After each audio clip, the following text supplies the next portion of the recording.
Welcome back to TTS Daily. I'm Yi right here.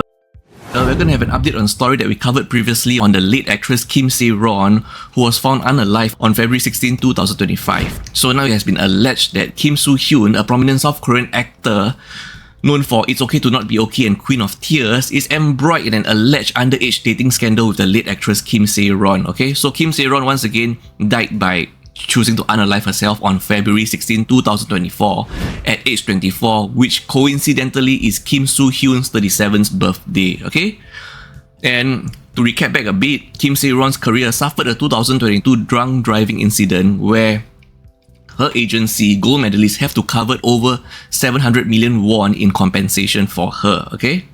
And because of this, gold medalist, her past agency, issued a demand letter to her, which prompted Kim Sae-ron to text Kim Soo-hyun, which was left unanswered by Kim Soo-hyun, okay?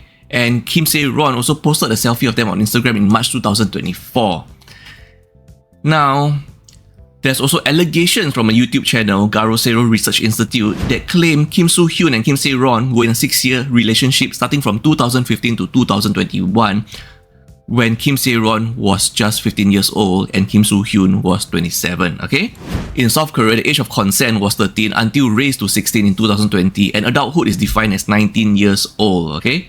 So now we go back once again to the text from Kim Sae-ron, begging for time to repay the debt, explaining that she's slowly going back to acting, to repay the debt. And also more evidence was shared, including a letter, a supposedly love letter from Kim Soo-hyun to Kim Sae-ron on June 9, 2018, while he was still in military service, calling her by her social handle name, Sae-ronero, and even saying the terms as "I miss you," which gold medalists, their agency, just claim is just expressive remarks and not romantic, okay? Because of all these incidents that happened, and also the date of her being unalive, which happens to be on Kim Soo-hyun's birthday, Kim Soo-hyun is facing a lot of global criticism, losing followers in his social media platforms, and there are calls to boycott his endorsed brands.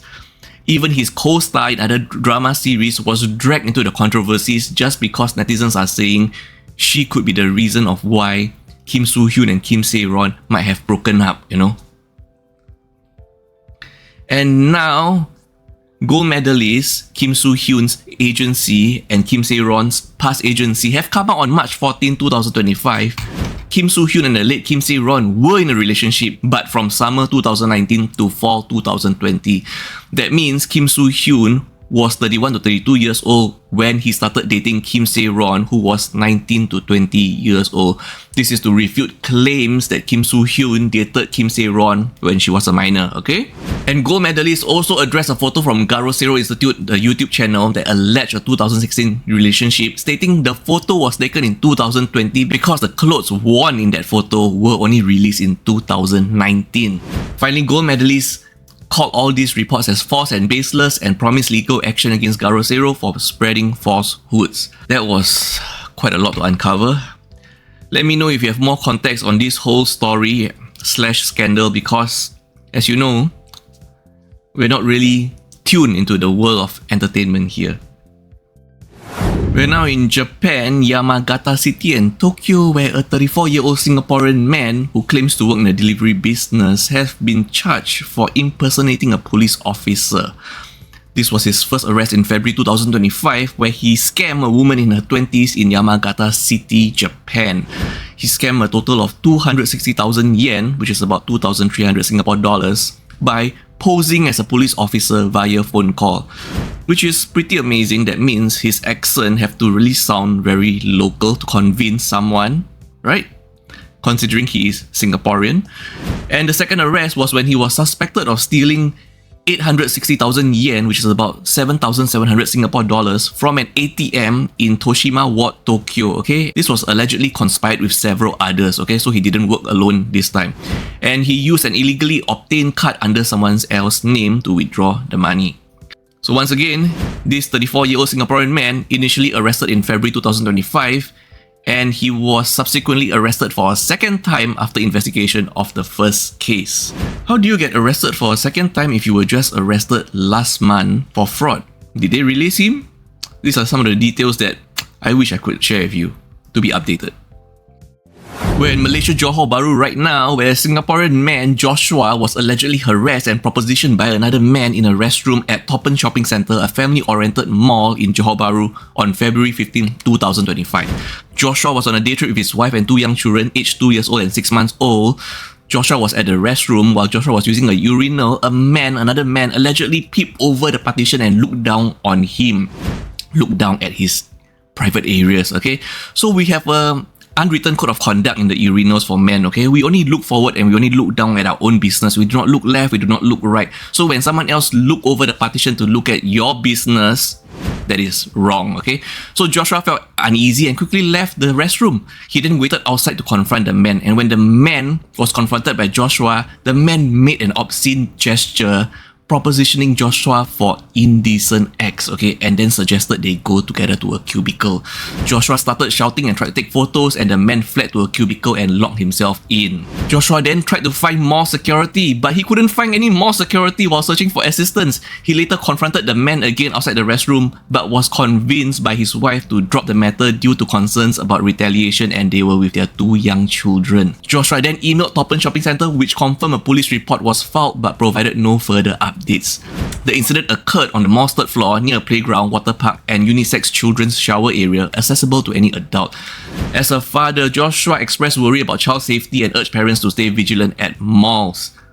Joshua was relieved this incident involving this sick individual was with him and not some other child, and he hopes it won't happen to others. Stay safe, everyone, when you're out there, especially, when you bring children out, for shopping, to the playground. Take note of strangers. Take note of people who are there without children. That is why we have gardens in Singapore where you need to be with children. You need to be a guardian or parent bringing your child there to be allowed to enter. Once again, stay safe. Look after your kids. Watch out for people who are loitering about children playgrounds and they are not with any child or young ones of their own. We're back in Singapore right now with an update on the case of the former Kinderland preschool teacher Lee Min, 35, who was convicted for 3 charges of ill-treating a child, okay? Just to recap really quickly, because we just covered this story. So, video footage evidence showed Lee forcefully feeding liquids to children and striking a child's bottom with a book. And she abused 4 children aged 1 to 3, including forcing a 23-month-old girl to lie down and pouring water into her mouth on June 30th, 2023, and pushing a 2-year-old boy to the floor to make him drink water. Okay, now, she has now been sentenced to 17 months and 2 weeks in jail after pleading guilty to 3 charges of ill-treating a child. Okay, she has requested a sentencing delay to March 21st, 2025 to arrange care for her own child. This is just a quick update. We will not dive deep into this. If you want to, watch the earlier video.